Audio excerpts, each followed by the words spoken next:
Hello ट्वेल्थीस।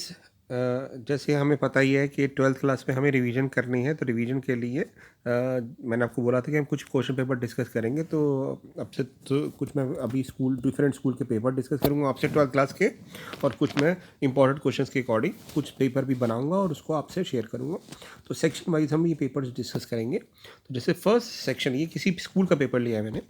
तो जैसे first section के अंदर हमारे पास 16 1 मार्कर आते हैं। तो अगर हम वैरायटी ऑफ क्वेश्चन पेपर जब डिस्कस कर लेंगे तो आपको आइडिया हो जाएगा कि किस तरह से हम 16 क्वेश्चंस करेंगे डायरेक्टली एग्जाम में अटैम्प्ट। और ज़्यादा टाइम नहीं लगता है इनके अंदर, ठीक है। जैसे फर्स्ट क्वेश्चन के अंदर यहाँ पे फिर से बोला हुआ, और मैं पहले भी बता चुका हूँ, फर्स्ट जो क्वेश्चन जो 1 मार्कर होते हैं उनमें कभी शो दैट नहीं आता। तो यानी जब भी शो दैट आए तो इसका मतलब है ये पेपर सही नहीं है। मतलब सीबीएसई में इसके चांसेस बिल्कुल कम है कि ये रिफ्लेक्स शो दैट आए। ये लिखा आ सकता है कि check whether this function relation is reflexive और नॉट, ठीक है ना। बट क्योंकि क्वेश्चन आया और हम डिस्कस कर रहे हैं तो एक बार देख लेते हैं। यहाँ लिखा है कि ये रिफ्लेक्सिव है कि नहीं। तो रिफ्लेक्सिव में क्या होता है, मान के चलते हैं A comma A element belongs to R होगा। तो इसका मतलब है कंडीशन क्या है कि जो भी दो एलिमेंट यहाँ आ रहे हैं वो इस कंडीशन को सेटिस्फाई कर रहे हैं कि पहला एलिमेंट दूसरे से बड़ा या इक्वल होगा, ठीक है। पहला एलिमेंट दूसरे से बड़ा या इक्वल होगा। तो जब हम कह रहे हैं कि A comma A belongs to R, तो इसका मतलब हम कह रहे हैं कि फर्स्ट एलिमेंट यानी ए सेकंड एलिमेंट से बड़ा होगा या इक्वल होगा। बड़ा तो नहीं हो सकता बट इक्वल तो हो सकता है, या है। तो इसका मतलब कहेंगे यस आर इज रिफ्लेक्सिव। अगर आ जाता चेक करने के लिए चेक करो तो हम कहते हैं यस आर रिफ्लेक्सिव है।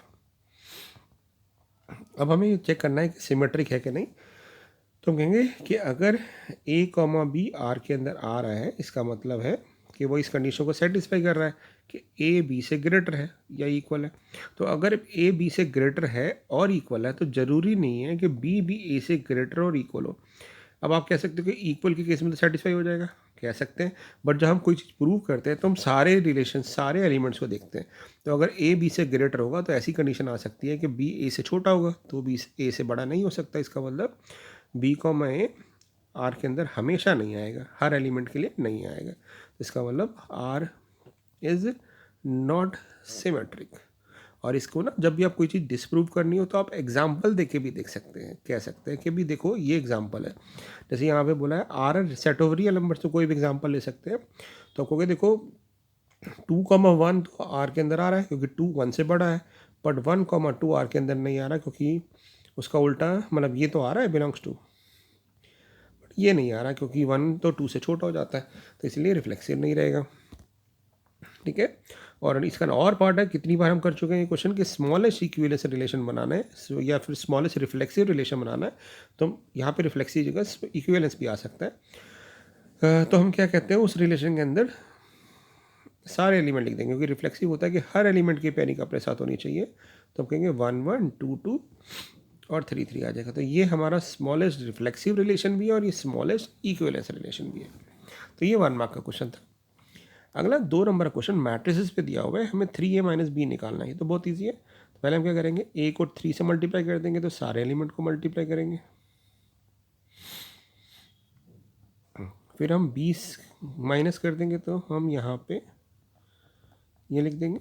और अब इसको ऑपरेट कर देते हैं, सपरेट कर देते हैं। तो 6 माइनस माइनस प्लस 2 8 हो जाएगा, 12 माइनस 5 7 हो जाएगा, 9 माइनस 3 6 हो जाएगा, 6 माइनस 4 2 हो जाएगा। तो ये हमारा आंसर आ जाएगा। थर्ड पार्ट की बात करते हैं।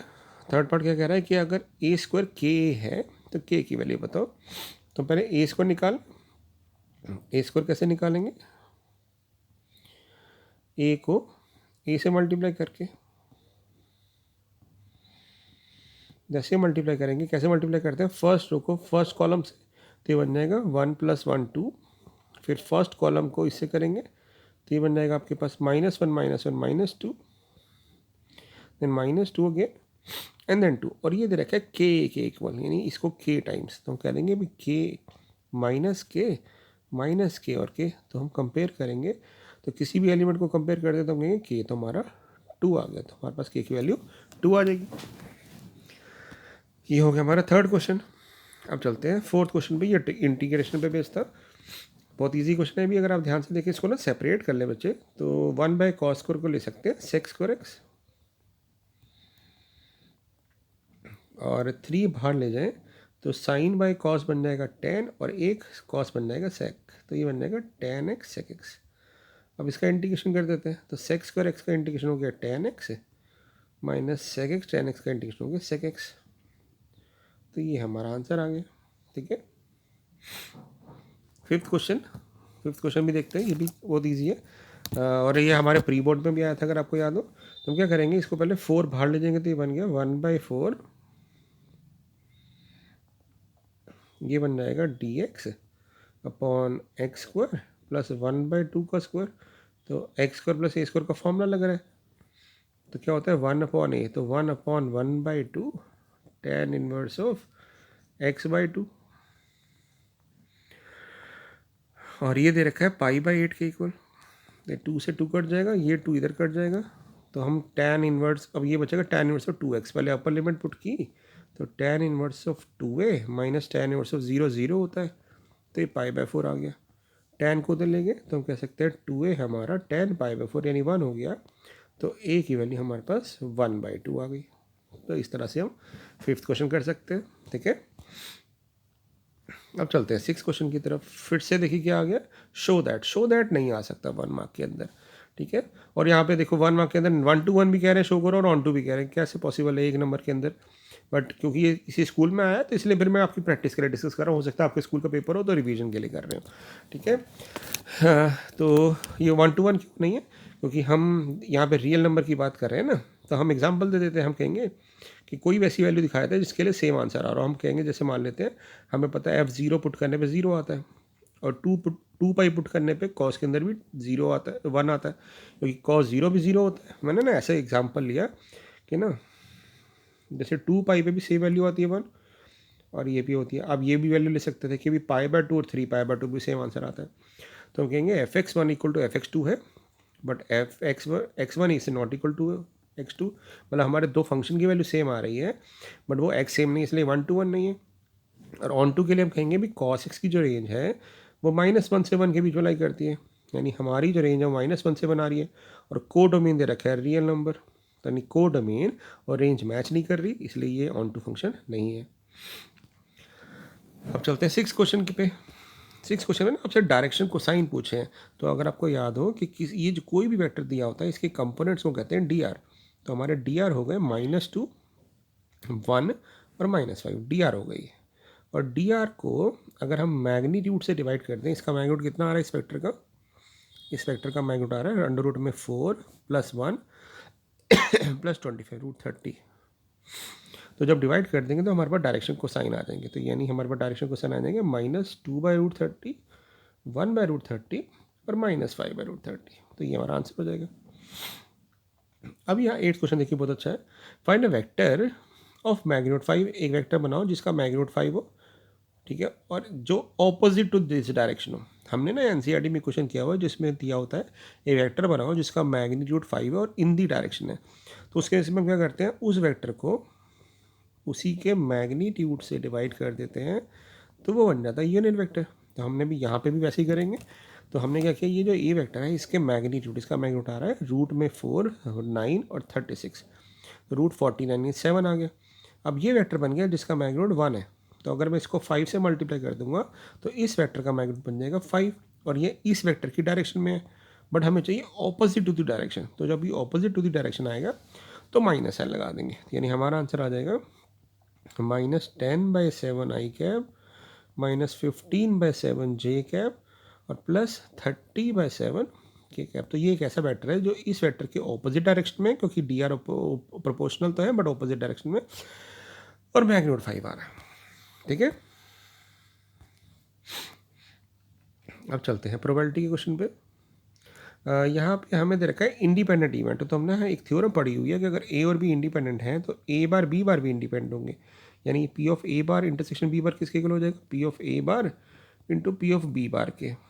तो पी ऑफ ए बार कैसे निकालेंगे, 1 में से माइनस करके, तो 2/5 आ गया। पी ऑफ बी बार कैसे निकालेंगे, इसको भी 1 में से माइनस करके 5/9 आ गया। ये कट जाएगा तो हमारा आंसर आ जाएगा 2/9। अगला क्वेश्चन जो 10th है इसमें पूछा ऑर्डर और डिग्री बताओ। तो ऑर्डर जो होता है वो होता है हाईएस्ट डेरिवेटिव, तो यहाँ पे फर्स्ट डेरिवेटिव आ रहा है, सेकंड डेरिवेटिव आ रहा है और सेकंड डेरिवेटिव, तो हाईएस्ट डेरिवेटिव सेकंड है तो इसका ऑर्डर हो जाएगा 2, और डिग्री होती है उसी की पावर। तो सेकंड और डेरिवेटिव की पावर तो 1 भी है और सेकंड डेरिवेटिव की पावर 3 भी है।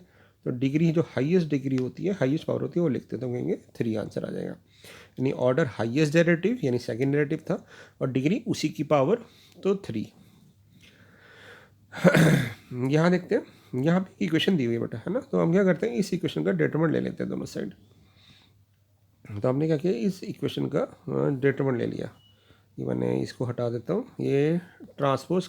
जब इस इक्वेशन का डिटरमिनेंट लेंगे तो ये बन जाएगा ए ट्रांसपोज इंटू ए का डिटरमिनेंट और इधर बन जाएगा आई का डिटरमिनेंट। और हमें पता है कि ए ट्रांसपोज का जो डिटरमिनेंट होता है, मतलब ये वाली प्रॉपर्टी के अगर ए बी को मल्टीप्लाई करके डिटरमिनेंट लें तो वो अलग अलग हो जाता है। तो ये हो जाएगा determinant of A transpose into determinant of ए।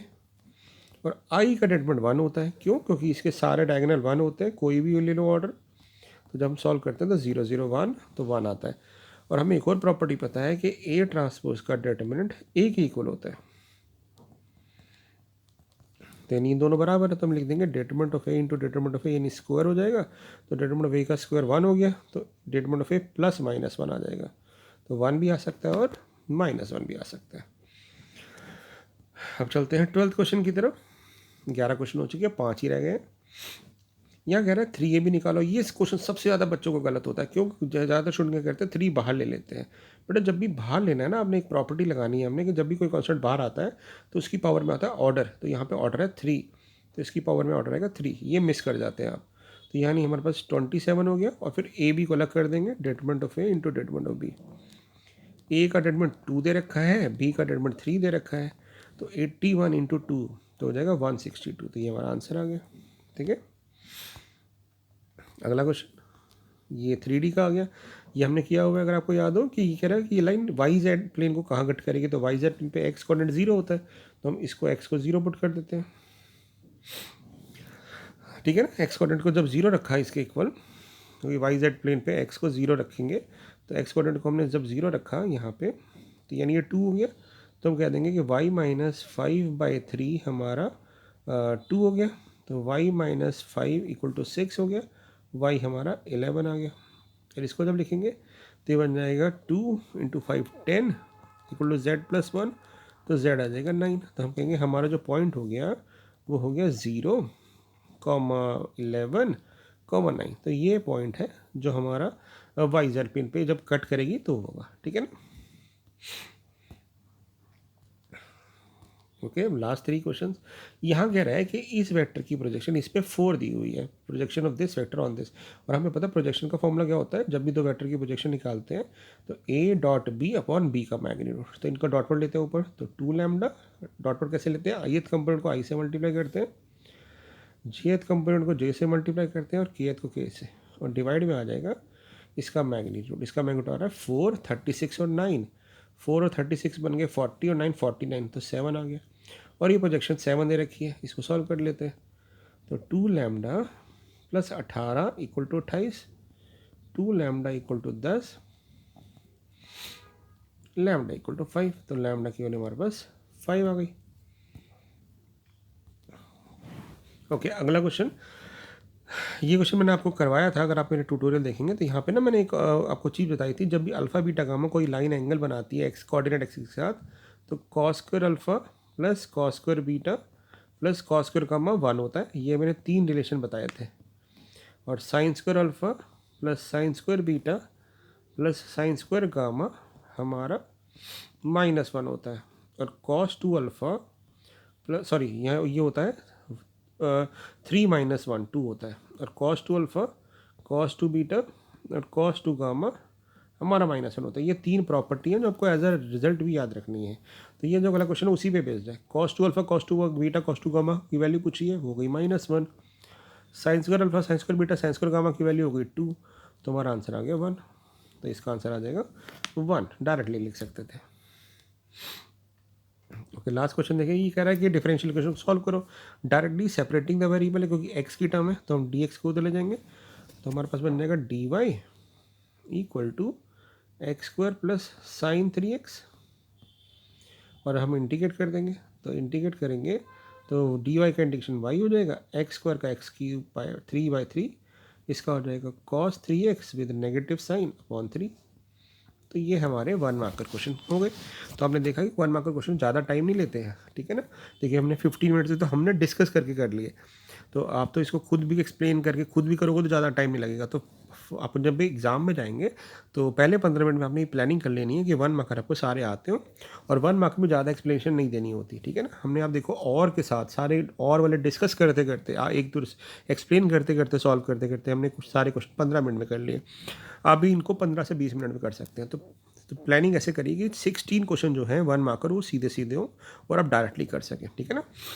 तो ऑर्डर यही रहना चाहिए, पहले सेक्शन ए अटैम्प्ट करें, फिर इसके बाद केस स्टडी भी हमारी 5 से 10 मिनट में हो जाती है, और फिर 5 मार्कर पे जाएंगे, और फिर उसके बाद 2 और 3 पे जाएंगे, ठीक है ना। ताकि 5 मार्कर भी 3 क्वेश्चन बड़े ईजी हैं, तो उसको भी आप हाफ एन आवर 1 आवर में कंप्लीट कर सकते हैं। तो आपके पास आधे से ज़्यादा टाइम बचा होगा सिर्फ सेक्शन नंबर 4 और 3 करने के लिए, 2 मार्कर 3 मार्कर। तो इस तरह से प्लानिंग करिएगा, ठीक है। प्रैक्टिस करेंगे तो आराम से सब समझ आ जाएगा। बाकी मिलते हैं अगले ट्यूटोरियल में। Thank you.